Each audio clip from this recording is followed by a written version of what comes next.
How to buy QB token. Now, before we start, this is not financial advice. I'm not professional or economic expert. So before investing in any project that you find on my channel, please do your own research. Now, before going on buy this token, make sure to check their community on X. And as you can see, this token is available on the screener. It's created 16 hours ago and increased by 2000% in less than 4 hours. The market cap is $1.2 billion. And this token also trending number 6 in the Solana section on the screener. Now, to be able to buy this token, just click here to copy the token address and open your funds wallet for that, as you can see. So after that, click here on swap and make sure to select the Solana token. Now click here and press token address in the search bar.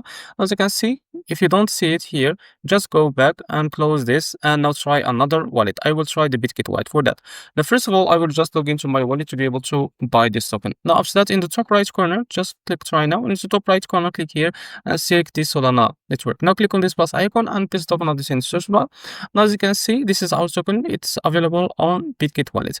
Now click on this plus icon to add it to your wallet. Now go back to your wallet and now keep searching. If you don't find it here, just type or click on the search icon and in the search bar type like that QB and you will be able to find this. So this is it. Now click on this and now click here on swap and switch from here. Now from the top you can select the token that you want to buy with, for example USDT, and now you can type here how much you want to buy and this is how much you will be able to receive that token. After that you will be able to see here swap, click on it and you will be able to buy this token on your wallet. So this is how to buy QB token. If you find this video helpful, please like and subscribe. See you next video.